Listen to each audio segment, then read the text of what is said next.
오늘은 현대에 사용되는 여러 단어들 가운데 무수히 많이 사용하고 우리 가까이 체감되고 있는 이 사랑에 대하여 성경이 어떻게 말씀하고 있는가를 함께 나누기를 원합니다. 기성세대의 유행 가요나 요즘 젊은이들의 가요의 대부분이 사랑이 주제이죠. 그래서 저도 제 할아버지를 통해서 들었던 기성가요 가운데 사랑의 미로, 청포도 사랑, 등등 사랑에 대해서 많이 이야기했는데 그 사랑을 오늘도 많은 젊은이들이 이야기를 하고 노래합니다. 특별히 가족 간에도 특별한 날에 함께 인사를 할 때도 어머니 사랑해요, 아버지 사랑해요, 얘야 사랑한다 라고 하면서 사랑을 이야기하고, 물론 우리가 오늘 교회에서 우리가 함께 인사를 나눴던 것처럼 하나님이 당신을 사랑하십니다, 나도 당신을 사랑합니다 라면서 교회에서도 이 사랑을 이야기하는 것은 말할 것도 없고, 심지어는 한국에는 콜센터 직원들도 사랑합니다 고객님 하면서 인사를 하곤 합니다. 그런데 흔하다 보면은 가치가 없어지는 것과 같이 그래서인지 여기저기서 사랑은 참으로 많이들 말을 하는데, 우리 주변을 보고 우리 자신을 돌아보면 사랑의 모습은 사그라들고 관계도 사회도 교회도 점차 더 삭막해지는 것 같습니다. 기독교의 핵심 진리를 한 단어로 이야기를 하라면 그것은 바로 사랑입니다. 우리들이 익히 보고 들어서 알고 있는 말씀처럼 요한일서 4장 8절은 하나님은 무엇이라 하죠? 사랑이시라. 성경이 가장 크고 중요한 계명을 말씀하시기를 하나님을 사랑하는 것이라 하고, 그리고 또한 사랑하는 것이라고 이야기를 하는데 이번에는 이웃을 사랑하는 것이라고 말하였습니다. 제 어릴 적에 저희 부모님의 책장에 꽂혀진 한 권의 책 제목이 제 기억에 오래도록 남는데요. 살며, 사랑하며, 배우며 라는 제목의 책이었습니다. 이 책의 제목과 같이 삶의 어떤 관계에서든 사랑은 빠지지 않는 요소이며, 그래서 우리는 각각의 관계 속에서 우리는 사랑을 하고, 그 사랑 속에서 사랑을 통해 아픔을 느끼는데도 그 속에서 배우고, 사랑을 통해 기쁨과 만족을 느끼는 그 속에서도 배우며 우리는 그렇게 살아가고 있습니다. 이 각각의 관계들마다 사랑의 표현과 이 개념들이 조금씩의 차이가 있음에도 불구하고 우리는 보편적으로 사랑이라고 하는 하나의 공통의 단어를 사용합니다. 그런데 성경을 쓰고 있는 이 헬라어에는 이 구분을 명확하게 하고 있습니다. 부모와 자녀 간의 사랑은 스트로게라고 하는 헬라어 단어를 사용하고, 친구 간의 우정도 사랑이 하나지 않습니까? 이 친구 간의 사랑, 이 우정에 대해서는 필리아라고 하는 단어를 사용합니다. 그리고 남녀 간의 사랑에 대하여는 에로스라고 하는 단어를 사용하고요. 어떤 관계의 사랑에서든 이 사랑의 긍정적인 측면을 본다면 사랑은 항상 이 사랑하고 있는 그 자신을 설레게 하고 이 세상을 다 가진 것과 같이 만들고 그리고 살만 나게 합니다. 그러나 이 사랑의 부정적인 측면을 본다면 사랑의 아픔을 겪게 되면 삶의 의욕이 사라지고, 이 사랑한 것 때문에 아프고, 저러는 사랑했는데 배신감을 느끼고, 그토록 사랑했었던 감정이 한순간에 증오와 미움으로 바뀌는 경우들도 적지가 않습니다. 사랑은 좋은 것이고 또한 우리는 사랑을 해야 하지만, 근래의 젊은 세대들이 금방 사랑에 빠지는 사람들을 일컬어서 금사빠라고 이렇게 말하는 것과 같이 사랑이 그냥 하면 되는 것처럼 쉬운 것처럼 여겨지지만 결코 사랑은 말처럼 그리 쉽지 않은 것이 바로 사랑입니다. 오늘 함께 나누는 고린도서 이 13장은 일명 불려지기를 사랑장이라고 이야기합니다. 그리고 예수님을 믿지 않는 사람들에게도 사랑은 언제나 오래 참고, 이 노래로 많이 알려져 있는 말씀이기도 하고요. 굳이 교회를 오지 않아도 대부분의 사람들은 사랑이 어떠한 것인지를 다들 알고 경험하고 이해하고 있습니다. 그런데 오늘 고린도전서 13장이 우리에게 말씀하고 있는 사랑은 부모와 자녀 간의 스트로게도 아니고, 친구 간의 필리아도 아니고, 연인 간의 에로스도 아닌, 오늘 이 성경의 이 사랑은 헬라어 아가페로 기록되어져 있습니다. 아가페는 세상에서 체험하고 이해되어진 우리가 지금까지 경험했었던 그런 사랑들과는 질적으로도 또한 차원으로도 다른 사랑입니다. 인간 상호 간의 사랑은 각자가 상대에게 또한 자신에게 느껴지고 채워진 이 사랑의 감정이 필요하고 사랑의 만족도가 굉장히 중요합니다. 그래서 어느 한쪽이 소홀해서도 안 되고 어느 한쪽이 소홀하다 하는 것이 느껴지게 되면 그 순간으로부터는 행복 끝, 불행 시작. 수많은 오해와 수많은 문제들이 그 채워지지 않는 그 사랑의 감정에서 일어나게 되고 그래서 급기야는 그렇게 좋았었던 관계들이 절교하게 되고 절연하게도 됩니다. 그런데 이 성경이 오늘 이야기하고 있는 이 아가페 사랑은 상대의 컨디션과는 그리고 내가 만족되는 컨디션과는 전혀 상관없이 사랑하는 주체의 그 성품으로부터 우러나와지는 사랑입니다. 하나님은 사랑이시라. 성경은 하나님의 대표적인 속성인 이 사랑을 이야기할 때 아가페라고 하는 단어를 사용합니다. 그리고 이 영어 성경에서는 이 아가페를 표현하기를 unconditional love, 변하지도 않고 무조건적인 사랑이라고 이야기하며 이 아가페의 절정은 예수 그리스도로의 십자가로서 이 땅에 확증되어지고 나타났습니다. 예수 그리스도는 원죄로 인하여 영원히 죽을 수밖에 없는 우리를 살리기 위해 십자가에서 우리를 대신해 죽으시고 부활하신 하나님의 아들이실 뿐만 아니라 하나님의 속성인 아가페의 사랑이 성육신되어 이 땅에 나타난 사랑의 본체이십니다. 이 사실을 믿으시길 축원합니다. 아멘. 사도 바울이 고린도 성도들에게 편지를 보내면서 이토록 숭고한 사랑에 대해서 처음부터 이야기하지 않고 이 고린도전서 이 13장에 와서야 이야기하는 데는 그만한 이유가 있었습니다. 고린도 교회는 사도 바울이 2차 선교 여행 중에 잠시 1년 반 정도 머물면서 그때 개척하여 세웠었던 교회였습니다. 당시에 이 고린도라고 하는 도시는 신흥도시였습니다. 새롭게 급부상되는 그러한 도시였습니다. 그래서 오늘날과 같이 이 신흥도시의 특성을 그대로 가지고 있어서 당시에 신흥 부자라고 하는 사람들이 이 도시로 이주하여 몰려들고 있었고 또한 신흥 지식인들 또한 이 지역으로 모두가 몰려들었고 각 분야에 있어서 다른 여타 도시들과는 다른 이 도시에는 세련됨이 묻어났었고 각처에서 사람들이 몰려들어올 때는 단순히 이삿짐만 싸서 들어왔던 것이 아니라 각자가 그 당시에 그 지역에서 섬기고 있었던 신들 또한 가지고 들어왔기에 이 고린도는 우상 숭배가 넘쳐났었던 그런 곳이었습니다. 특별히 에로스적 사랑을 주관하는 성적인 아름다움과 사랑의 여신으로 알려져 있는 이 아프로디테를 섬기고 있는 아프로디테 대신전이 바로 이 고린도에 자리하고 있었습니다. 그래서 그로 인하여 고린도는 이 아프로디테를 숭배하는 분위기로 압도되어 있는 그러한 도시였습니다. 그래서 이 고린도에는 성적인 문란함과 태폐적인 문화가 아주 일상이었고 일반적이었던 그런 곳이었던 것입니다. 고린도는 당시 여러모로 살기가 아주 좋았었던 곳이지만 이러한 사회적인 분위기로 인하여서 사회 각곳에 문제들이 발생했고 또한 신흥 부자들과 지식인들이 모여있는 서로가 잘난 사람들만 모여있는 그런 곳이다 보니까 서로의 경쟁 또한 극심했었던 곳이 바로 고린도였습니다. 그런데 참으로 안타까운 사실은 고린도 사회만 이러했었던 것이 아니라 고린도에 살고 있는 그리스도인들과 그 그리스도인들이 모여서 예배하는 고린도 교회도 이 고린도의 사회상을 그대로 반영하고 있었다는 것입니다. 고린도 교회라고 하는 이 교회 안에는 그래서 학벌과 파벌을 따지는 사회의 모습을 그대로 교회 안에서도 아볼로파, 바울파, 베드로파, 예수파가 서로의 우월함과 서로의 잘남을 경쟁하였었고 사회의 문란함이 이 교회 안에도 들어와서 사회에서 하는 것 그대로 사회에서 다 그냥 누구나 다 그렇게 봐주고 이해하는 그 통념 그대로 교회 안에서도 아버지의 첩과 동거하는 성도들의 문제가 있었고 사회에서 하듯이 교회 안에서도 서로 얘기하다가 안 되면 피차 고소해서 법정 앞으로 교회의 성도들이 함께 나아가 서서 심판되는 그러한 일들이 있었고 우상에게 바쳐진 이 재물에 대하여서 믿음이 연약한 형제들에 대하여서 전혀 고려하지 않고 나만 아니면 괜찮은 거다라고 하면서 그러한 음식들을 먹는 문제가 있었고 또한 어느 은사가 신령하고 으뜸이 되는 은사인지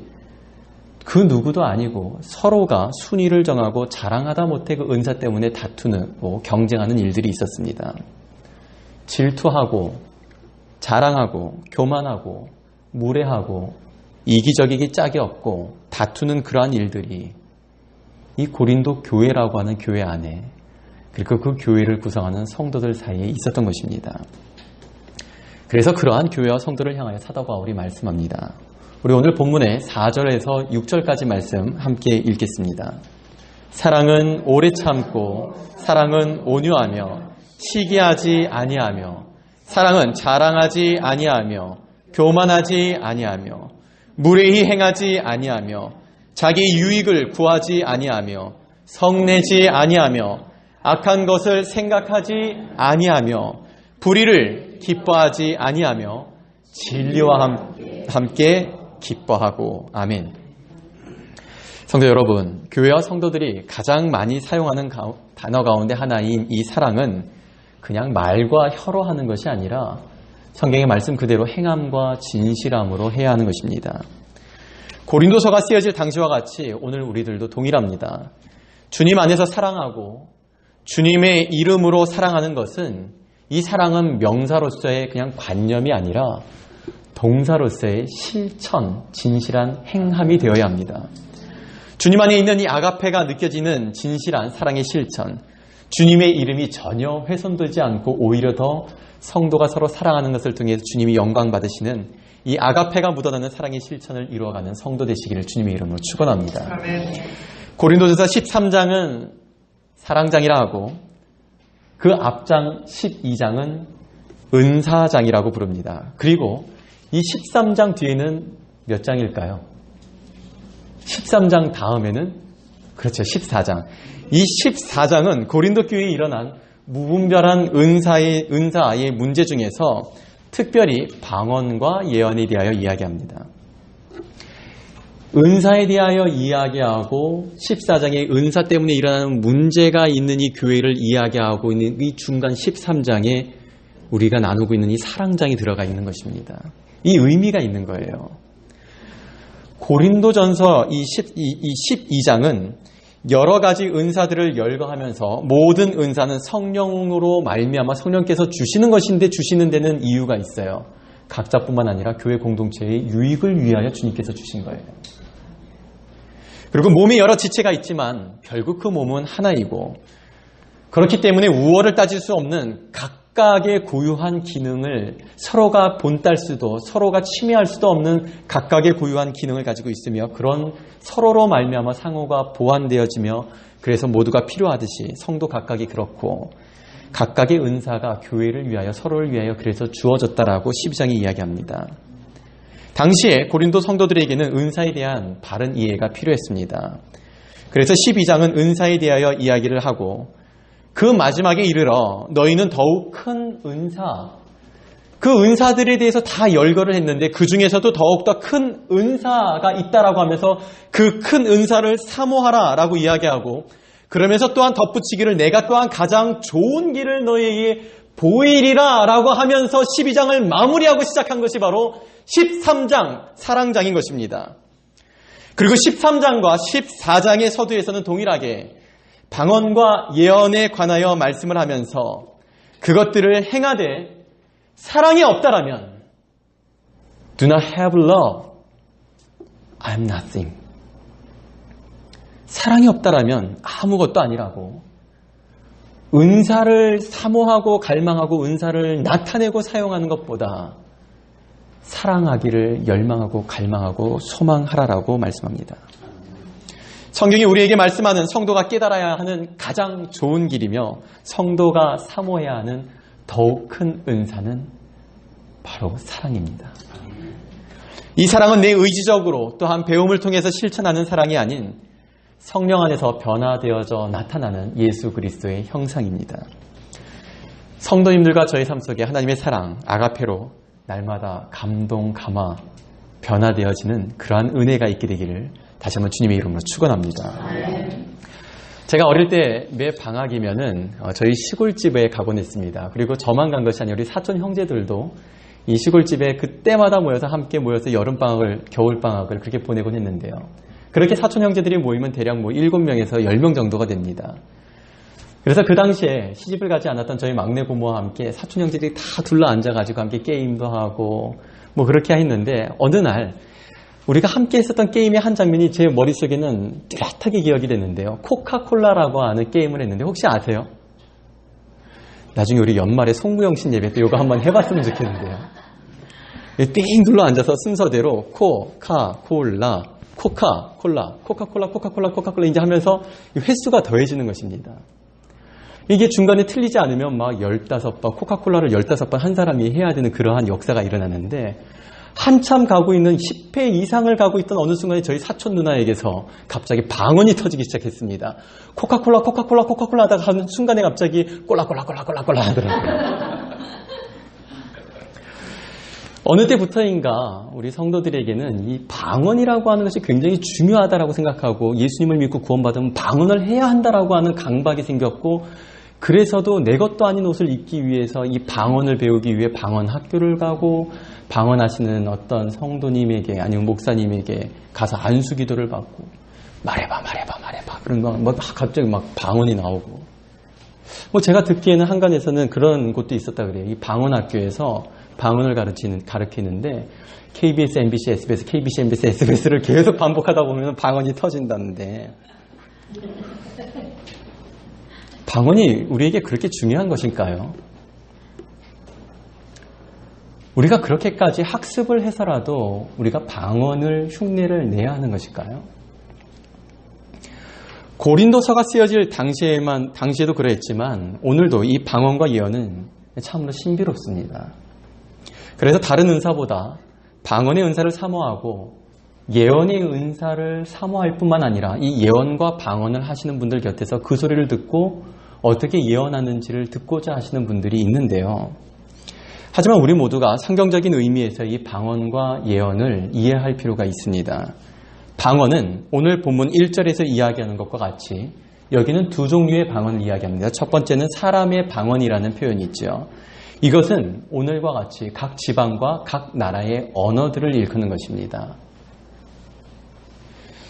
천사의 말이라고 되어져 있는 이 방언은 세상에는 존재하지 않는 또 다른 한 차원의 언어를 이야기하는 것이고요.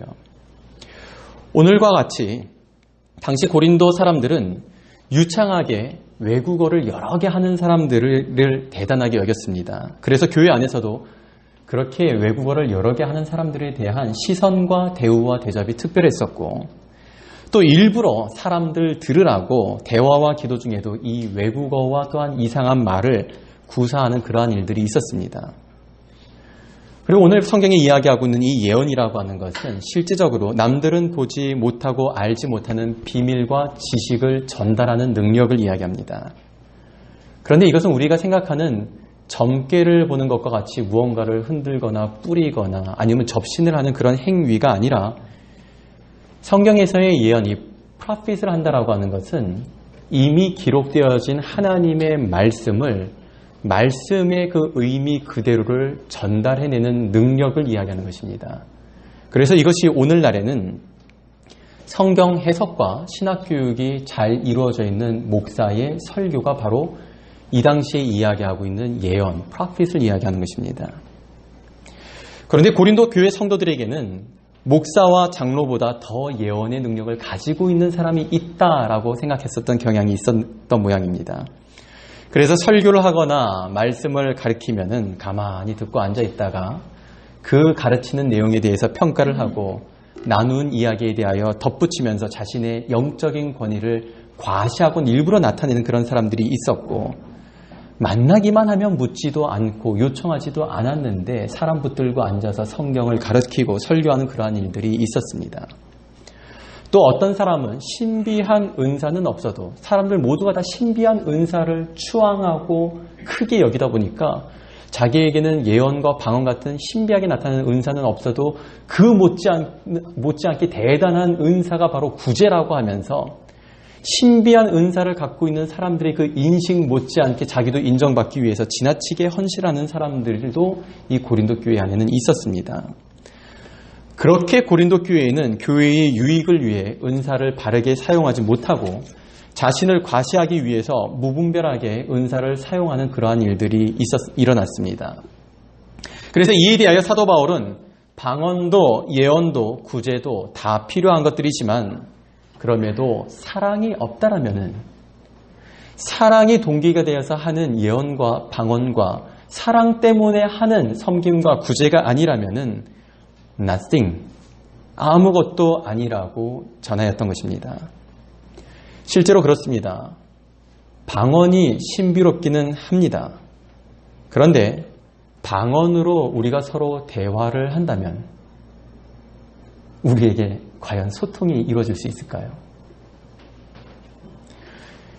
게다가 방언으로 기도를 한다라면 그 방언하는 그 기도를 듣는 그 분위기야 평소와 다르게 이색적이기는 하겠지만 결코 알아들을 수가 없어요. 언제 아멘을 해야 될지 난감할 것이고 심지어는 방언에 대한 이해가 없는 부족한 분들에게는 이 방언을 하는 것 자체가 공포스럽고 무섭기도 할 것입니다. 게다가 함께 기도하는 시간인데 일부러 다른 사람들 들으라고 더 큰 소리로 방언을 하게 된다면 아마도 그 시간은 엉망이 되어버리고 모두의 심기는 불편해지고 말 것입니다. 그래서 오늘 말씀은 사랑 없이 교회와 서로의 유익을 생각하지 않고 사용되어지는 방언은 그러한 것은 무당이 굿할 때 울려대는 징과 꽹과리의 소란스러움과 같은 소음에 지나지 않는다라고 말씀합니다. 우리가 대단한 헌신을 한다 해도 그리스도의 사랑으로 교회와 성도의 유익을 위하여 한 것이 아니라면 아무리 성경적인 지식이 있어서 또한 말씀에 능통하고 많이 알아도 그것을 사랑하는 마음으로 가르치고 말하는 것이 되지 않게 된다면 결국은 무례하고 결국은 이기적이고 결국은 교만이며 그 결국은 자랑일 뿐이라고 사도 바울은 고린도 성도들과 또한 이 말씀을 대하는 오늘 우리들에게 말씀합니다. 사도 바울은 예수 그리스도의 재림의 날까지 그리고 성도들이 하나님을 마주하게 되는 그 날까지 서로의 신비스러운 은사만을 추구하지 않고 또한 자신의 은사의 월등함을 과시하지 않고 모두가 영원한 것을 위하여 함께 수고하기를 원하는 마음으로 오늘 이 말씀을 전하고 있습니다. 그것을 표현하기를 가장 좋은 길이며 가장 큰 은사라고 소개하며 그것이 바로 사랑이라고 말씀합니다. 우리 8절 함께 읽겠습니다. 사랑은 언제까지나 떨어지지 아니하되 예언도 패하고 방언도 그치고 지식도 패하리라. 아멘. 당시에 사람들이 사용했었던 거울은 이 금속을 얇게 두드려서 고르게 펴서 만든 그런 금속 거울을 사용했는데 과연 그러했었던 그 금속 거울이 오늘날 우리가 사용하는 이 유리 거울만큼 클리어하게 보였을 수 있었을까요? 우리가 그와 같이 생각하는 것처럼 당시의 사람들도 아무리 고가의 좋은 거울이라 할지라도 실제로 눈으로 보는 것만 못하다라고 하는 것을 알고 있었습니다. 그래서 오늘 말씀의 12절은 거울에 비유하여서 말씀을 하기를 한번 12절도 우리 같이 한번 읽어볼까요? 우리가 지금은 거울로 보는 것 같이 희미하나 그때에는 얼굴과 얼굴을 대하여 볼 것이요 지금은 내가 부분적으로 아나 그때에는 주께서 나를 아신 것 같이 내가 온전히 알리라. 아멘. 예언도 방언도 지식도 지금은 대단하게 여겨지지만 주님을 만나게 된다면 만나게 되는 그날에는 더 이상 필요한 것이 아닙니다. 주님을 만나는 그 이전까지는 그것들이 우리에게 필요한 것인 것은 분명하지만 실제로 주님을 만나게 되고 우리가 하나님 앞에 서게 되면 진리이고 말씀이신 완전하신 그 하나님 앞에서 더는 필요한 것이 아니기에 예언도 방언도 지식도 패하리라 라고 말씀합니다. 하나님께서 주신 은사였지만 그날이 되면은 하나님이 거두어 가신다는 것이고 보다도 적극적인 의미에서는 하나님이 그날에는 주도적으로 멈추게 하신다는 것입니다. 그럼에도 사랑은 영원하다고. 그러기에 교회와 성도가 더욱 사랑을 이루어 가야 한다라고 오늘 우리들에게 말씀하는 것입니다. 사랑하는 성도님들, 서로 죽도록 사랑하십시오. 저도 죽도록 사랑해 주시고 주님 나라 가는 그 날까지 더 사랑하지 못해 안타까움을 항상 마음에 가지고 서로를 사랑하시기를 간절히 부탁드립니다. 분명 그 어느 날이 되면 서로의 부족함이 보이기 마련일 것입니다. 완벽하지 않은 우리 모두이기에 우리 모두의 연약함과 부족함은 어느 때에 분명히 드러나게 될 것입니다. 그러나 그러한 날이 오게 될 때 서로의 부족함을 들추어내고 그랬대 저랬대 그랬었어 그럴 줄 알았어 소문내지 마시고 그러한 것이 보일수록 그럴수록 더욱더 끌어안아 주십시오. 여러분 가운데 누군가가 서로의 부족한 모습에 대하여 이야기를 할 때 그의 부족함이 서로에게 걸림돌이 되지 않기를 위해 기도해 주실 뿐만 아니라 그 말을 전하고 있는 그 일을 위해서도 그 입이 보다 더 거룩하여져서 사랑하는 마음으로 형제를 채울 수 있는 하나님의 형제와 자녀가 되게 해달라고, 아들과 딸이 되게 해달라고 기도해 주시길 부탁드립니다. 상대로 인하여 내가 아프고 힘들다 해도 내가 그럴만하니까 이제는 이렇게 해도 돼 라고 하는 맞대응하는 합리성을 강조하지 마시고 상대와는 상관없이 사랑하는 주체로부터 일어나는 하나님의 아가페의 사랑을 그리스도를 본받아 실천해 주시기를 부탁드립니다. 참아주고 인내했음에도 불구하고 변하고 달라지기는커녕 오히려 더 적반하장이라 할지라도 사랑의 본체이신 예수 그리스도를 마음이 불편함이 자꾸 일어날 때마다 더 이상 참지 못하겠다라고 하는 인내의 한계를 느낄 때마다 그럴 때 더욱더 예수님을 깊이 묵상하시기 바랍니다. 비열하게 발뺌을 하고 예수님을 배신했었던 베드로를 추궁하지 않고 나를 사랑하느냐고 여전히 나를 사랑하느냐고 물으셨던 예수님처럼 자신을 십자가에 못 박아 죽이는 이들에 대하여 노하기는커녕 저들이 하는 일을 저들이 알지 못한다라며 긍휼히 여기며 용서해달라며 기도하셨던 예수님처럼 사랑하기를 포기하지 마시고 사랑하기에 그래서 더욱더 기도해 주시기 바랍니다. 고린도전서 13장이 교회와 성도에게 말씀하는 사랑, 이 아가페는 그와 같이 실천하는 것입니다. 오래 참고 온유하다라고 하는 것은 그것은 단순한 친절을 이야기하는 것이 아닙니다. 참을 뿐만 아니라 내 자신을 다스리면서 상대를 끌어안는 용서를 이야기하는 것입니다. 모든 것을 믿고 모든 것을 바란다라고 하는 것은 마음 한켠에 상대에 대한 여전히 의심의 마음을 숨겨놓고 또한 그 사람이 어떠한 사람이었는데 라고 하는 그 사람에 대한 내 관념과 의식을 그대로 두고 있는 상태에서 그 사람을 모든 것을 믿고 모든 것을 바라는 것이 아니라 상대가 어떠한 사람인지를 기억하고 생각하는 그런 내 모든 것들을 다 내려놓고 하나님께서 저 일을 어떻게 생각하시며 얼마나 사랑하시는지를 주님의 마음으로 포기하지 않고 바라보는 것입니다. 모든 것을 견딘다라고 하는 것은 주님을 만나는 날까지 우리를 강권하여 붙들어 주시는 하나님의 사랑 안에서 우리가 오늘도 받고 있는 이 사랑의 모습 그대로, 이 은혜대로 우리 또한 그대로 지켜 사랑을 만들어가고 이루어가는 것입니다.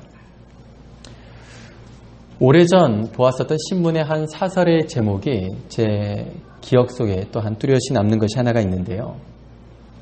사설이 다루고 있었던 하나의 사건이 있었습니다. 한국의 어느 한 교회에 청빙이 되어져 온 새로 부임한 목사님과 담임 목사님과 또한 그 청빙을 주도했었던 청빙위원장이었었던 장로님이 좋았었던 허니문의 기간이 속히 끝나고 서로의 기싸움이 시작돼서 엎치락뒤치락 자기 편을 만드는 이러한 일들이 일어나다가 급기야는 그것이 크게 불거져서 주먹 다짐을 한 하나의 사건을 놓고서 사설에 제목하기를 믿음, 소망, 사랑